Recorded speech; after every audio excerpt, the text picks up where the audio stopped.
భగవాన్ శ్రీ సత్యసాయి మహిమా ఝరికి అందరికీ స్వాగతం. భగవంతుని పట్ల సంపూర్ణ విశ్వాసం కలిగి ఉండటమే అన్ని రోగాలకు సరైన మందు. హాస్టల్లో ఉండే స్వామి విద్యార్థి నారాయణ శర్మ అనే రీసెర్చ్ స్కాలర్ తీవ్రమైన ఆస్తమా వ్యాధితో బాధపడుతుండేవాడు.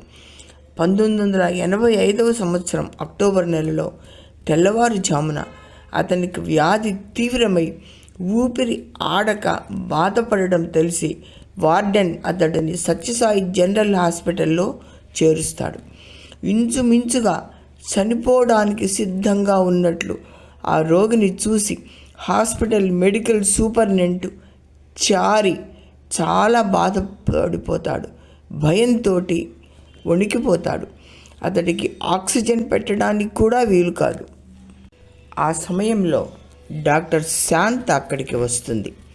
శరీరం చల్లబడిపోయి నీలం రంగుకు మారడం గమనిస్తుంది.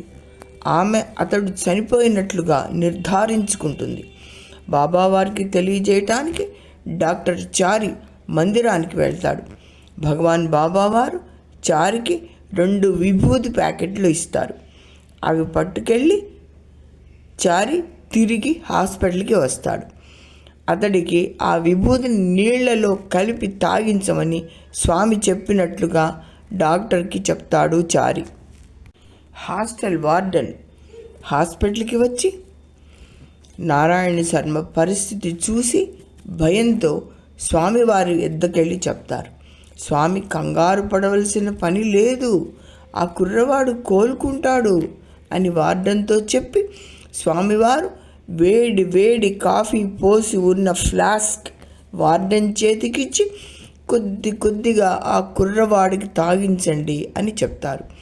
అతడు పరిగెత్తుకుంటూ హాస్పిటల్కి వచ్చి అక్కడ ఉన్న డాక్టర్ శాంతకు ఫ్లాస్క్ ఇచ్చి స్వామి ఈ కాఫీ ఇతడికి త్రాగించమన్నారు అని చెప్తారు.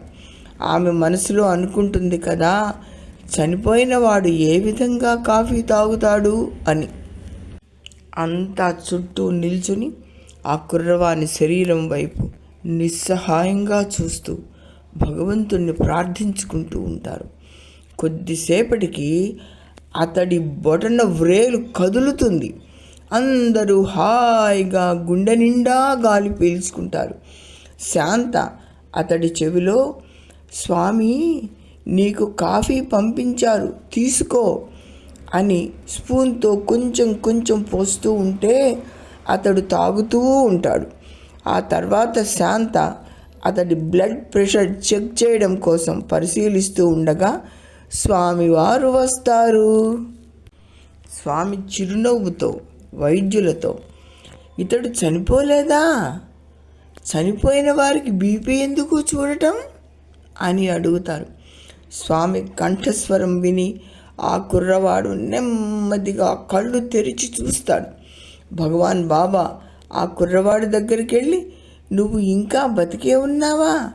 వీరందరూ నువ్వు చనిపోయావనుకుంటున్నారు అంటారు.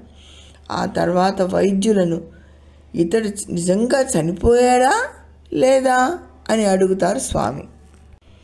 డాక్టర్ శాంత, స్వామి ఈ కుర్రవాణిలో నాడి ఆడలేదు, ఊపిరి ఆగిపోయింది, గుండె కొట్టుకోలేదు, బ్లడ్ ప్రెషర్ కూడా కనిపించడం లేదు, అందువల్ల ఇతడు చనిపోయాడని మేము నిర్ధారించుకున్నాము స్వామి అంటుంది.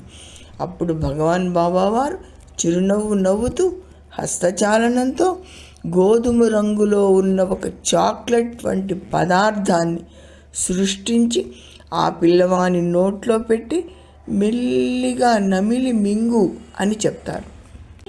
స్వామివారు అప్పుడు వైద్యులను బ్లడ్ ప్రెషర్ చూడమంటారు. చూచేసరికి సరిగ్గా ఉంటుంది. అప్పుడు స్వామివారు అంటారు కదా, ఈ కుర్రవాడు నిజంగానే చనిపోయాడు, అయితే తిరిగి బ్రతికాడు అని చెప్తారు. వైద్యులంతా స్వామివారు సాక్షాత్ భగవంతుడు, తమరు తలుచుకుంటే ఏమైనా చేయగలరు అని అంటారు. ఆ విద్యార్థి శరీరం సాధారణంగా వచ్చాక స్వామి 3 చిన్న మాత్రలున్న సీసాలు సృష్టించి ఇచ్చి ఇవి అతడికి వేయమంటారు. అతడు సాయంకాలానికి పూర్తిగా కోలుకుంటాడు. హాస్పిటల్ నుంచి డిశ్చార్జ్ చేసి హాస్టల్కి పంపించేస్తారు.